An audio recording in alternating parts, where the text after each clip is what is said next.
everyone! So I've decided to start doing some relaxing speed build videos in The Sims 4 just because I like to build in The Sims a lot anyway, so I thought why not just film it?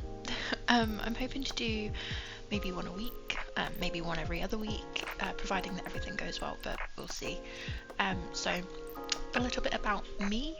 I recently quit my full-time job due to burnout. And the company I worked for were just generally being a little bit toxic, so I've been slowly but surely getting myself back into the things that offer a creative outlet as I try to just recoup and get myself back to normal. But yeah, it's been about 4 weeks I've been off work now, and it's safe to say that I am rediscovering the things that used to bring me joy. So yeah, it's good, it's going good. I used to do a lot of crochet, so I'm getting back into that, and I've recently discovered a love for sewing. I've been making a lot of bandanas for my dog and my cat. I have recently set up an Etsy page as well, so I've been trying to sell bandanas for your animals, but also a matching scrunchie for yourself, so you can match with your pets, because I just think that's really cute and wholesome. So I will link my Etsy page in the description if you'd like to check them out. But building in The Sims is also one of the things that I used to do a lot of, I used to be obsessed, but I haven't had the time for so long, or the motivation for such a long time. So it feels really nice to be sat back at my desk doing this again, and yeah.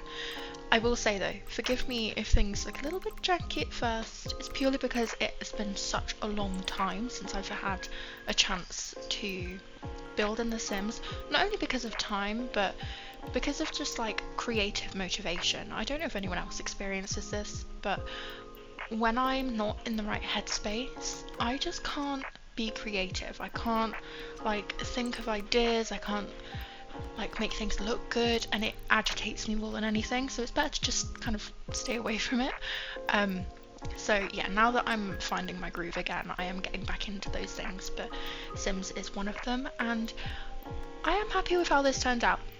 I will say it has been a very long time since I've built in The Sims, so there are a couple of things that just look a little bit janky, but forgive me, it's my first time doing this in a while, so I will relearn the things that I used to know, and I will relearn all of the tips and the tricks that people use to make things look good.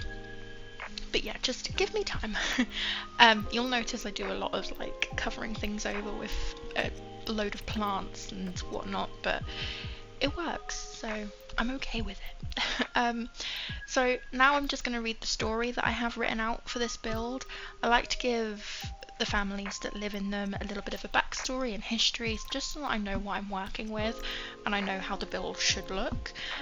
So yeah, sit back and listen to the story. When the voiceover is done, it will just be some lo-fi beats for you to chill to, so enjoy. On a quiet street filled with second-hand bookshops and the smell of fresh bread lived a single mum, Clara, and her 2 daughters. Clara was a writer who had filled their small house with towers of notebooks and stories that had somehow turned into published books. She used to write late at night at the kitchen table, a cup of tea beside her and the sound of tiny feet occasionally padding down the hallway because someone had just one more question. Her oldest daughter, 8-year-old Lila, spent afternoons designing outfits for imaginary fashion shows using scrap fabrics, old scarves, and sometimes Clara's very patient curtains. The youngest, 2-year-old Poppy, preferred spinning in circles in the living room, announcing to anyone who would listen that she was a ballerina, always. No one quite remembered when she decided that, but it had something to do with seeing a dancer in one of Clara's book illustrations and refusing to let the idea go. Their home was a cheerful chaos of story drafts, glitter, crayons, and the occasional pirouette, and Clara liked to think that while she wrote books for the world, the best stories were still unfolding right in her living room.